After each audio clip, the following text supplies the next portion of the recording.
കാണൂ പരസ്യരഹിതമായ ഏറ്റവും പുതിയ എപ്പിസോഡുകൾ. ഇതിനെല്ലാം ചേർത്ത് ഞാൻ തനിക്ക് തരുന്നത് രവിവർമ്മന്റെ ജീവിതമാണ്. എന്റെ ശ്രീലക്ഷ്മി എങ്ങും പോയിട്ടില്ല എന്ന് എന്നെ ഓർമ്മപ്പെടുത്തിയതിന് താങ്ക്സ്.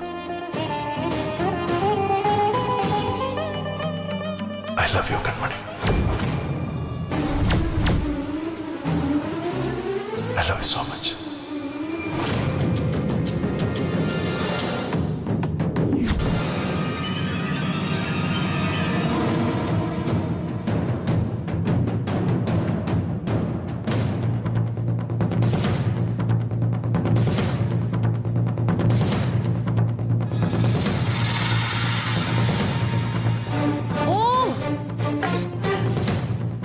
ശ്രീരച്ച എഴുന്നേക്ക്, പോണ്ടേ നമുക്ക്.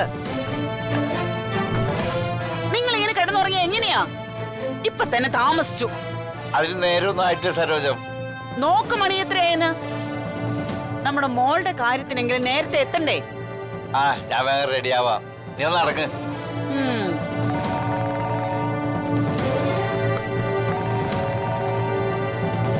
ഹലോ, ഞാൻ വീട്ടിലാ. വരാം. ശരി മുതലാളി. സഹദേവ മുതലാളിയാ, പോകുന്ന വഴിക്ക് കടയിലൊന്ന് കേറിയിട്ട് പോവാം. ഇനി ആ കടയിലൊക്കെ കയറി എപ്പ എത്താനാ?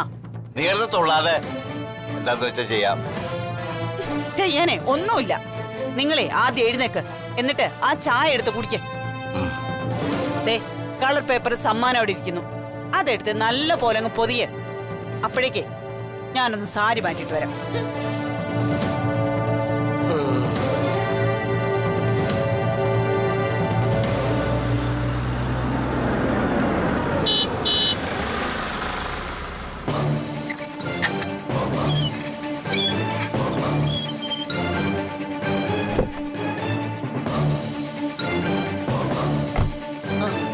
വണ്ടി തിരിച്ചിട്ടോളൂ.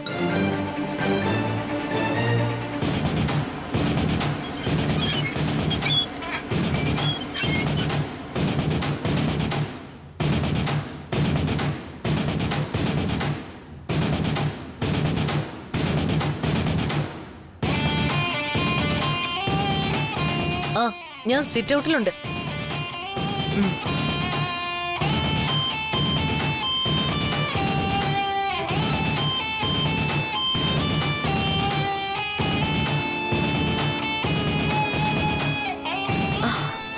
ശ്രീലക്ഷ്മി, എന്താ ഇവിടെ വന്നിട്ട് വിളിക്കാൻ പറഞ്ഞത്?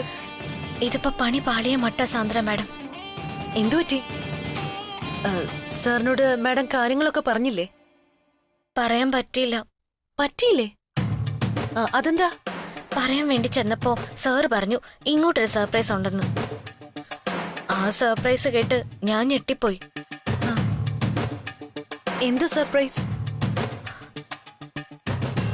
സാറിന് കൺമണി ഇഷ്ടപ്പെട്ട് വരുന്നു.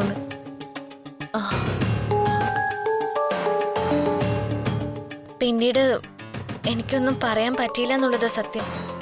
ഈ ചെറിയ കാര്യത്തിലാണോ ശ്രീലക്ഷ്മി ഇങ്ങനെ വെപ്രാളപ്പെടുന്നത്? സാറ് കൺമണിയെ ഇഷ്ടപ്പെടുന്നു എന്ന് പറഞ്ഞ ശ്രീലക്ഷ്മി ഇഷ്ടപ്പെടുന്നത് പോലെയല്ലേ? ശ്രീലക്ഷ്മിയുടെ ഈ രൂപം, സ്വഭാവം, അതൊക്കെ തന്നെയാണ് സാറിന് ഇഷ്ടമായത്. ഇനി ശ്രീലക്ഷ്മി നേരെ ചെന്ന് സാറിന്റെ മുമ്പിൽ നിന്നിട്ട് ഞാനാണ് സാറിന്റെ ഒറിജിനൽ ശ്രീലക്ഷ്മി എന്ന് പറയേണ്ട താമസേ ഉള്ളൂ. അതോടെ എല്ലാ കാര്യങ്ങൾക്കും തീരുമാനമാവും. ആണോ? പിന്നല്ലാതെ. ശ്രീലക്ഷ്മി ധൈര്യമായിട്ട് ചെല്ല്. ഈ ഒരു കാര്യം പറയാനായിട്ട് എന്നെ ഇത്ര ദൂരം ഓടിക്കേണ്ട കാര്യമില്ലായിരുന്നു.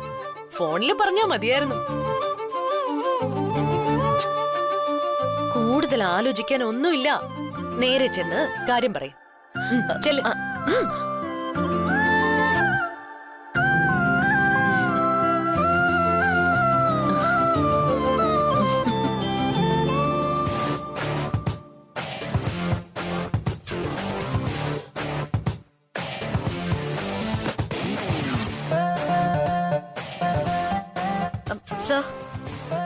എന്താ കൺമണി? കൺമണിയോ? ദേ ഒരു കാര്യം ഞാൻ പറയാം. ഇനി മുതൽ സാർ എന്നെ ശ്രീലക്ഷ്മി എന്ന് വിളിച്ചാ മതി. ശരി, എന്താ ശ്രീലക്ഷ്മി? സാറിനോട് ഒരു കാര്യം ചോദിക്കാൻ വേണം. എനിക്കൊരു കാര്യം സാറിനോട് പറയുകയും വേണം. ശരി, കാര്യം എന്താണെന്ന് ചോദിച്ചോ. സാറ് നേരത്തെ പറഞ്ഞില്ലേ കൺമണിയെ ഇഷ്ടമാണെന്ന്? എപ്പോ? കുറച്ചു മുൻപ്. ഏയ്, ഞാൻ അങ്ങനെ പറഞ്ഞിട്ടൊന്നുമില്ല. പറഞ്ഞു കൺമണി ഇഷ്ടമാണെന്നും ഐ ലവ് യു എന്നും പറഞ്ഞു. വെറുതെ ഓരോന്ന് പറയല്ലേ ശ്രീലക്ഷ്മി. ഞാൻ ഐ ലവ് യു എന്ന് പറഞ്ഞു ഒരിക്കലും ഉണ്ടാവില്ല. ശ്രീലക്ഷ്മിക്ക് തോന്നിയതാവും. അല്ല, സത്യമായിട്ടും പറഞ്ഞതാ. ഐ ലവ് യു എന്ന് മാത്രല്ല I love you so much എന്നും പറഞ്ഞു. ഞാനോ? പിന്നെ പറഞ്ഞ കാര്യം പറഞ്ഞില്ല എന്ന് പറയുന്നത് വലിയ കാര്യമൊന്നും അല്ല.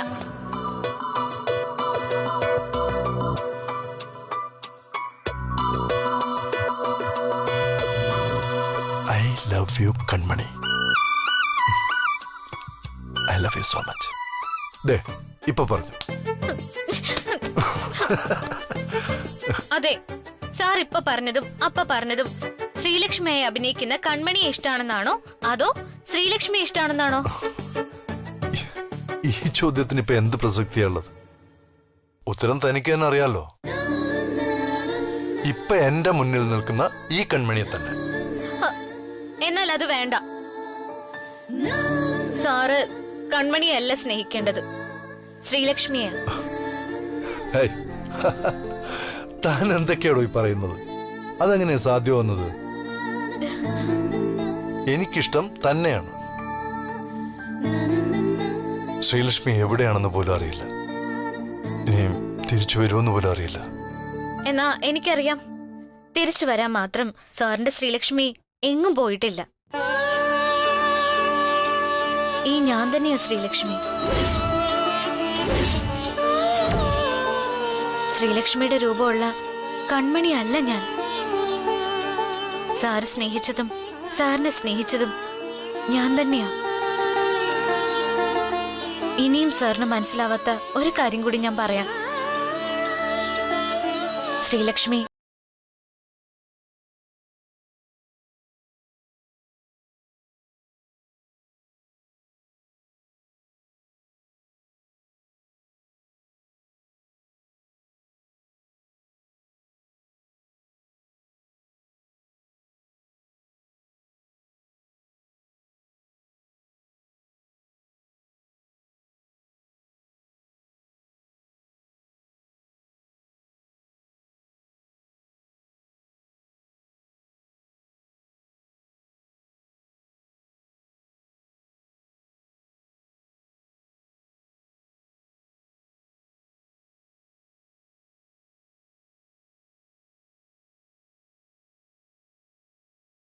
ജീവിക്കാനാ. എനിക്കെന്റെ സാറിനെ ഒരിക്കലും നഷ്ടപ്പെടാതിരിക്കാനാ. പക്ഷേ രാഗസുധ ഇപ്പൊ ജയിലിലായതുകൊണ്ടാ ഞാൻ സാറിനോട് ഈ കാര്യം പറഞ്ഞത്. അല്ലെങ്കിൽ അവളെ എന്നേക്കുമായി നമ്മുടെ ജീവിതത്തിൽ നിന്നും ഒഴിവാക്കിയിട്ടേ ഞാനിത് സാറിനോട് പറയുമായിരുന്നുള്ളൂ. 2 വർഷം മുൻപ് ഇതേ ദിവസം സാർ എന്റെ കഴുത്തിൽ താലി കിട്ടി. അതേ ദിവസമായി ഇന്ന് തന്നെ എനിക്കിത് സാറിനോട് പറയണമെന്ന് തോന്നി. എനിക്കറിയാം പലതവണ പല കാര്യങ്ങളും പറഞ്ഞും ചെയ്തും സാറിനെ വിഷമിപ്പിച്ചിട്ടുണ്ടെന്ന്. അതിനെല്ലാം സാർ എന്നോട് ക്ഷമിക്കണം. ഞാനും സാറും സ്വപ്നം കണ്ട ഒരു ജീവിതം, അത് മാത്രമേ എന്റെ മുന്നിൽ ഉണ്ടായിരുന്നുള്ളൂ. ഇനി ഒരു പ്രശ്നവുമില്ല സർ. നല്ല ഉദ്ദേശത്തോടു കൂടി മനഃപൂർവ്വമായി ഞാൻ ചെയ്ത ഈ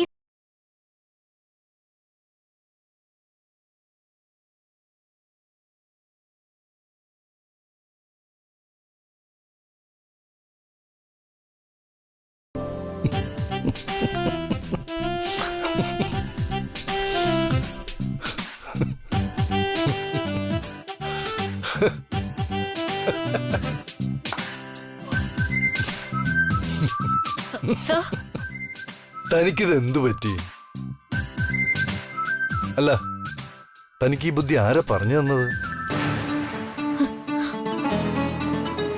എനിക്ക് കൺമണിയോട് ഇഷ്ടം തോന്നി എന്നുള്ളത് നേരെ, അത് കൺമണിയോട് എന്ന് കരുതി താൻ ശ്രീലക്ഷ്മിയാണെന്ന് കള്ളം പറയണ്ട. തന്നെ കൺമണിയായിട്ട് തന്നെ ഇരുന്നാ മതി. ഇങ്ങനൊരു പ്രശ്നം ശ്രീലക്ഷ്മിയിൽ ഞാൻ കണ്ടിട്ടുണ്ട്. രാജനന്ദിനിയോടാണ് എനിക്കിഷ്ടം കൂടുതലെന്ന് കരുതി ശ്രീലക്ഷ്മി ചിലപ്പോ രാജനന്ദിനെ പോലെ ആകാൻ ശ്രമിച്ചിട്ടുണ്ട് പലപ്പോഴും. അന്ന് ശ്രീലക്ഷ്മിയോട് പറഞ്ഞ അതേ കാര്യമേ എനിക്ക് കൺമണിയോടും പറയാനുള്ളൂ. നമ്മൾ നമ്മളായിട്ട് തന്നെ ഇരിക്കുക. അപ്പോ നമ്മളെ ഇഷ്ടപ്പെടുന്നവർ മതി നമുക്ക്. ഒരു കാര്യത്തിനും നമ്മൾ മറ്റൊരാളെ അനുകരിക്കരുത്, പ്രത്യേകിച്ച് സ്നേഹം കിട്ടാൻ വേണ്ടി.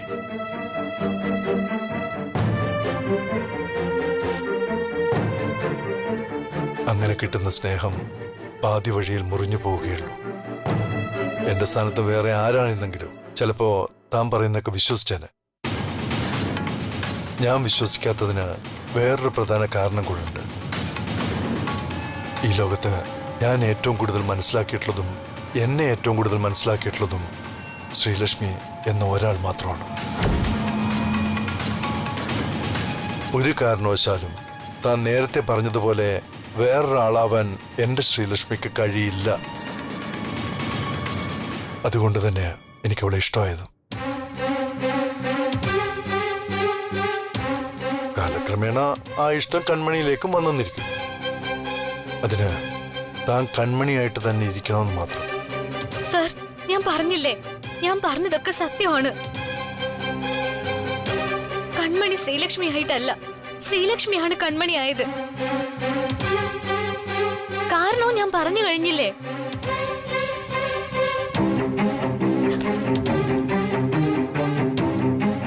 സാർ എന്നെ ഒന്ന് സൂക്ഷിച്ചു നോക്കിയാൽ തന്നെ സാറിനത് മനസ്സിലാവും. കൺമണിയായി തോന്നത്തക്ക രീതിയിൽ ഒന്നുമില്ല ഇപ്പോ.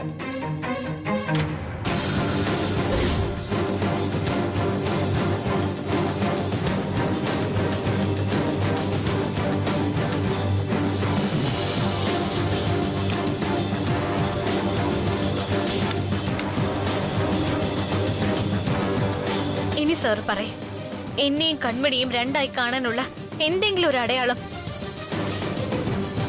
ഇപ്പൊ സാറിന്റെ മുന്നിൽ നിൽക്കുന്നത് മുഴുവനായും ശ്രീലക്ഷ്മിയാ. കൺമണിയെ ഓർമ്മപ്പെടുത്തുന്നതൊന്നുമില്ല. ഞാനായിട്ട് അവതാരം കൊടുത്ത കൺമണിയെ ഞാനായിട്ട് തന്നെ നിഗ്രഹിക്കുകയും ചെയ്തു. കൺമണി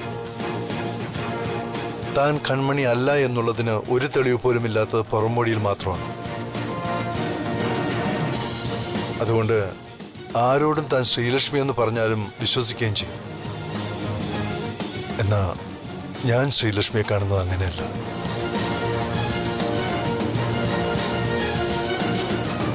താൻ ശ്രീലക്ഷ്മി ആയിരുന്നുവെങ്കിൽ തന്റെ മനസ്സിൽ നിന്നും ഞാനത് മുന്നേ വായിച്ചെടുത്തേനെ.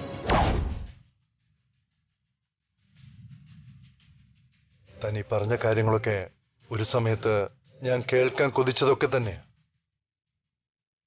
ബാംഗ്ലൂർ യാത്രയപ്പിന് താൻ ശ്രീലക്ഷ്മിയാണെന്ന് പറഞ്ഞപ്പോ എന്നിലുണ്ടായ സന്തോഷം പറഞ്ഞറിയിക്കാൻ പറ്റാത്തതാണ്. അന്നും താൻ ഇതുപോലെ തന്നെ പറഞ്ഞു. പക്ഷേ അപ്പൊ തന്നെ അത് തിരുത്തി പറഞ്ഞപ്പോ എനിക്ക് എന്നേക്കുമായി ബോധ്യമായി താൻ കൺമണിയാണെന്ന്. എന്റെ ശ്രീലക്ഷ്മി ആയിരുന്നുവെങ്കിൽ പിന്നീട് വീണ്ടും കൺമണിയായി തനിക്ക് പടി കയറേണ്ടി വരില്ലായിരുന്നു. കൺമണിയായി വന്നതുകൊണ്ട് ശ്രീലക്ഷ്മിയായിട്ട് ഇവിടെ ജീവിക്കാം, എത്ര കാലം വേണമെങ്കിലും. പക്ഷേ ആ കാലം അത്രയും ഈ കാര്യം ഇനി എന്നോട് പറയരുത്. കൺമണിയായി വന്നതുകൊണ്ട് ശ്രീലക്ഷ്മിയായി എന്നെ ബോധ്യപ്പെടുത്താൻ ശ്രമിച്ച് കരാറ് തീരും മുമ്പ് ഇറക്കി വിടേണ്ട അവസ്ഥ താനായിട്ടുണ്ടാക്കരുത്.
സെക്യൂരിറ്റി സെറ്റപ്പെല്ലാം ഓക്കെ അല്ലേ? സമയത്തിനെത്തിയാൽ മതിയെന്ന് ഞാനാ രവിയോട് പറഞ്ഞത്. ഇതൊരു പബ്ലിക് പ്ലേസ് അല്ലേ, ഒരു കാരണവശാലും ഒരു കുഴപ്പം ഉണ്ടാകാൻ പാടില്ല. അമ്മ ഒന്നുകൊണ്ടും പേടിക്കണ്ട. രാജാറാമിന്റെ സുരക്ഷാ വലയം ഭേദിച്ച് ആരും ഇവിടേക്ക് വരാൻ പോകുന്നില്ല. അഥവാ പ്രവേശിച്ച ഇന്നായിരിക്കും അവരുടെ ജീവിതത്തിലെ അവസാന ദിനം.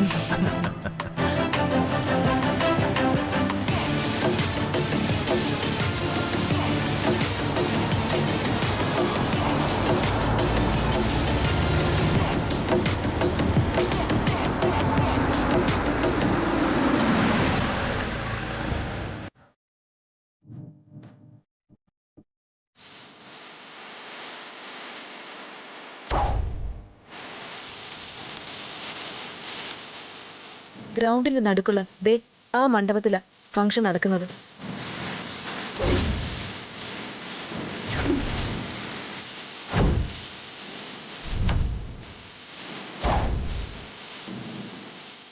ഇതുപോലൊരു ചടങ്ങ് ഇങ്ങനൊരു ഓപ്പൺ സ്പേസിൽ വെച്ച് നടത്തുന്നത് എന്നെ കുരുക്കാനുള്ള ആ രാജാറാമിന്റെ തന്ത്രമാണെന്ന് വേണം കരുതാൻ.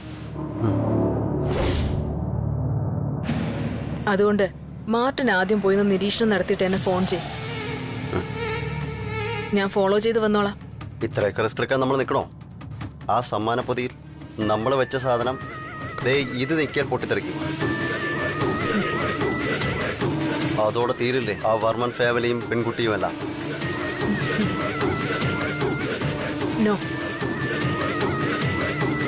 ഇത് നമ്മുടെ അവസാന ആയുധം മാത്രമാണ്.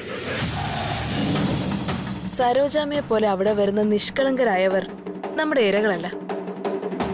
എനിക്ക് വേണ്ടത് രവിവർമ്മനെയാ. അയാളുടെ ജീവൻ ഈ വെഡിങ് ആനിവേഴ്സറി ദിവസം തന്നെ പൊലിയണം. അതും എന്റെ ഈ കൈകൊണ്ട് തന്നെ. എന്നാൽ എന്റെ ചേച്ചിയുടെ ആത്മാവിന് ശാന്തി ലഭിക്കും. മാർട്ടിൻ ആദ്യം ചെല്ല്.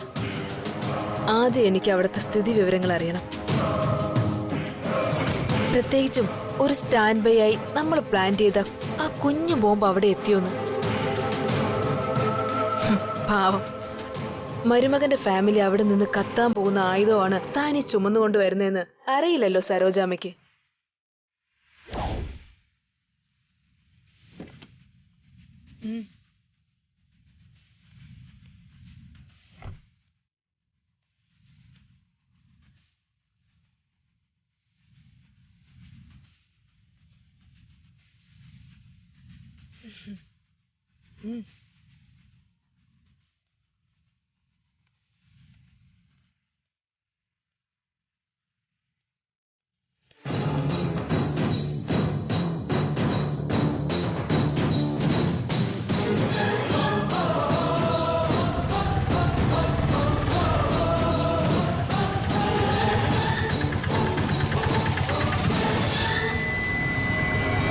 എത്രയാ ഏട്ടാ?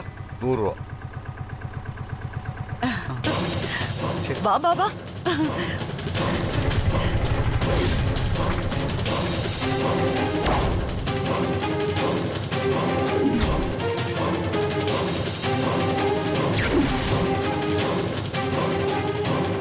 നമ്മള് ലേറ്റ് ആയിട്ടൊന്നുമില്ലല്ലോ. ശ്രീയുടെ വെഡിങ് ആനിവേഴ്സറിക്ക് പ്രത്യേകം തയ്പ്പിച്ച ഡ്രസ്സാ ഇത്. 4 ആള് കണ്ടില്ലെങ്കിൽ പിന്നെ ഭയങ്കര നഷ്ടമാവും. ഓ അത് സാരമില്ല. കേക്ക് കട്ടിങ് കഴിഞ്ഞ് ശ്രീയുമായി ചേർന്നൊരു റീലെടുത്ത് ഇൻസ്റ്റാഗ്രാമിൽ ഇട്ടാ മതി. ഡ്രസ്സും ഡാൻസും ഒക്കെ പിന്നെ വൈറലാ. ഓ, ഇനിയിപ്പൊ നിന്റെ ഡാൻസ് കണ്ടിട്ട് വേണം ആളുകൾ റിപ്പോർട്ട് അടിക്കാൻ. അതോടെ എന്റെ അക്കൗണ്ട് ക്ലോസ് ആവുന്ന ഉറപ്പാ.